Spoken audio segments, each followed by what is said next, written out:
Jangan mimpi. Alex tiba-tiba muncul, melompat tinggi, dan menendang tubuh Fabian. Tendangan ini membuat Fabian terlempar sejauh 7 hingga 8 meter.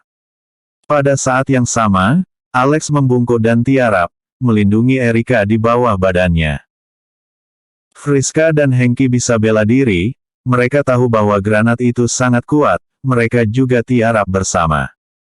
Duar.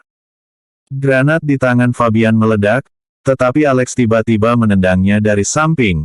Dia ingin membuang granat itu, tapi dia tidak sempat berpikir. Hal ini menyebabkan dirinya hancur berkeping-keping oleh granatnya sendiri.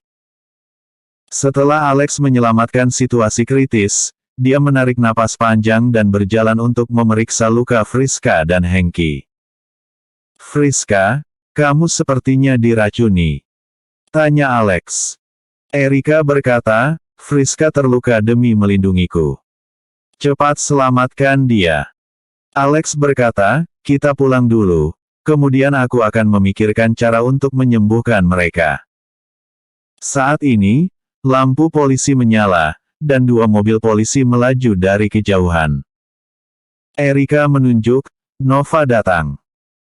Benar saja, itu adalah Nova. Nova yang mengenakan seragam polisi datang ke tempat kejadian dan melihat mayat di tanah. Dia tersenyum pahit dan berkata, "Alex, hebat juga kamu. Sejak kamu muncul, Jakarta tidak pernah damai." Alex tersenyum tipis, "Kapten Ardiansyah terlalu berlebihan. Aku tidak lebih dari sekedar menantu yang tidak berguna. Yang lain menyebutku sampah." Nova berkata, "Aku sungguh salah menilaimu dulu. Mereka berdua tampaknya terluka parah. Cepat antar ke rumah sakit." Setelah itu, datanglah ke kantor polisi dan mencariku untuk merekam pernyataan. Nova tidak menyulitkan Alex kali ini. Alex dan Erika membantu Friska dan Hengki masuk ke dalam mobil. Mereka tidak pergi ke rumah sakit, tapi pergi ke hotel. Cedera Hengki lebih ringan, meskipun dia muntah darah, tapi tidak mengancam nyawa. Alex memberinya pil dan meminta Rega dan Martin untuk membantu Hengki kembali ke kamar untuk beristirahat. Selanjutnya, Alex mengamati luka-luka Friska. Pada saat ini, Friska telah jatuh ke keadaan setengah sadar, napasnya sangat lemah. Alex berkata kepada Erika, "Erika, aku ingin menyelamatkan Friska, tapi aku perlu bertanya padamu tentang sesuatu." Erika berkata, "Kalau mau menyelamatkan orang, apalagi yang perlu kamu tanyakan padaku?" Alex berkata dengan ragu, "Aku harus melepas pakaiannya, lalu menekan beberapa titik untuk mengeluarkan racunnya." Erika memperhatikan Friska yang menutup matanya dengan rapat dan mengatupkan giginya. Erika mengangguk dan berkata, "Alex, aku mengerti apa yang kamu maksud. Jangan khawatir, aku akan menjelaskannya kepada Friska setelahnya." Erika melepas baju Friska, dan seketika bagian yang putih mulus itu muncul di depan matanya. Alex tampak serius dan berbalik ke belakang Friska. Dia perlahan mengulurkan telapak tangannya, menempelkannya ke punggung Friska, dan menekan beberapa titik akupuntur sekuat tenaga. Setengah jam kemudian, pakaian Alex basah oleh keringat karena konsentrasinya yang tinggi. Meskipun Erika tidak mengerti, tapi dia bisa menebak bahwa Alex menghabiskan banyak tenaga. Akhirnya, Friska membuka mulut dan memuntahkan seteguk darah hitam. Friska membuka matanya perlahan, dia menyadari ada sepasang telapak tangan menempel di punggungnya. Dia segera mengerti bahwa Alex sedang menyembuhkan racun di tubuhnya. Hanya saja bajunya tidak ada, hal ini yang membuatnya malu, apalagi Nona besar Wibowo ini bahkan belum pernah punya pacar. Alex berkata, "Friska, untuk membiarkan racun di tubuhmu menguap dengan cepat, mau tidak mau hanya bisa meminta Erika melepas pakaianmu. Tolong jangan marah. Selain itu, kamu belum lepas dari bahaya, aku masih perlu mengobatimu beberapa hari lagi agar bisa mengeluarkan racun sepenuhnya.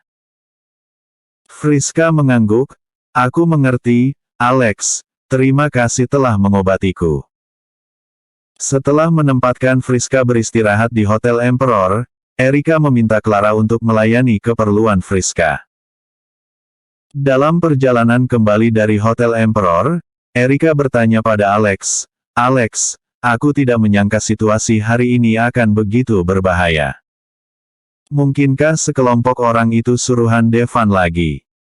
Alex mengangguk dan berkata, aku tahu orang yang memimpin itu. Dia dari organisasi pencabut nyawa. Pembunuh yang ingin membunuhmu di kedai bek terakhir kali juga dari organisasi pencabut nyawa. Benar-benar tidak takut mati, beraninya ingin membunuh istriku. Kalau begitu biarkan dia datang dan tidak bisa kembali lagi. Pada pertemuan dua keluarga besar, Alex meminta uang sebesar 64 miliar dari Devan. Banyak orang di keluarga Buana mengkritik Alex karena sembarangan bertindak dan akan membawa bencana bagi keluarga. Namun, Saras dengan tegas berpihak pada Alex kali ini, sejak Alex menyelamatkan adiknya Rino terakhir kali, dan melawan Devan 2 hari yang lalu, pandangan Saras tentang Alex telah berubah secara drastis. Ketika Alex tiba di rumah, dia terkejut bahwa ibu mertuanya tidak hanya menyiapkan makan malam, tetapi juga menunggu Alex dan Erika untuk makan bersama. Ini sama sekali tidak mungkin terjadi sebelumnya. Belum lagi menunggu Alex untuk makan, bahkan jika Alex terlambat membuat makan malam, dia akan dikritik keras oleh Saras. Alex tersenyum dan berkata, Bu, mengapa kamu membuat begitu banyak hidangan malam ini? Terima kasih. Saras tersenyum datar, menantuku tersayang, aku dengar Erika bilang kamu terlalu lelah bekerja hari ini, jadi aku memasak 2 hidangan tambahan. Cepat duduk. Ferdi membuka sebotol anggur mahal dan menuangkannya untuk Alex. Alex, ayah akan menemanimu minum. Melihat orang tuanya sangat menghormati Alex, Erika sangat senang. Keduanya melepas mantel mereka dan menggantungnya di dinding. Setelah mencuci tangan, mereka duduk bersama orang tua mereka. Saras berkata, hari ini, Satria si bajingan itu masih membicarakan hal buruk tentangmu di depan nenek, aku langsung memarahinya di depan umum. Dasar bajingan. Ferdi melanjutkan, aku juga memarahinya. Yang lebih penting adalah nenekmu tidak percaya pada Satria lagi. Nenekmu berkata bahwa karena Alex memiliki keberanian untuk memprovokasi Devan, dia pasti bisa menyelesaikannya. Alex tertawa, sepertinya nenek juga mulai mengubah pandangannya terhadapku. Setelah makan malam, Alex merasa sedikit lelah hari ini. Alasan utamanya adalah membantu Friska menghilangkan racun dan menyembuhkan luka-lukanya menghabiskan terlalu banyak tenaga. Oleh karena itu, dia tidak ingin mencuci pakaian yang telah diganti, dan tertidur setelah mandi. Keesokan harinya, Alex teringat bahwa dia harus menyiapkan sarapan, jadi dia segera bangun dan pergi ke dapur. Tapi siapa sangka, Saras sudah bangun sebelumnya untuk membuat sarapan. Alex berkata, Bu, ini semua pekerjaanku, tapi malah kamu yang melakukannya, maaf. Saras tersenyum dan berkata, menantu tersayang, kamu sangat lelah bekerja sekarang. Jika kamu tidak tidur lebih lama, bagaimana kamu bisa bertahan? Ibu sekarang masih kuat, lagi pula juga tidak ada kerjaan. Mulai sekarang, aku dan ayahmu akan melakukan semua pekerjaan rumah. Pada saat ini, Ferdi berteriak di kamar mandi, sayang, pakaian Erika dan Alex sudah selesai dicuci, sini bantu aku jemur. Alex tersanjung dan berkata sambil tersenyum, Bu, terima kasih banyak. Saras berkata, mulai sekarang, kamu cukup fokus membantu Erika melakukan pekerjaan dengan baik di perusahaan kita. Buat mereka yang memandang rendah keluarga kita mati iri.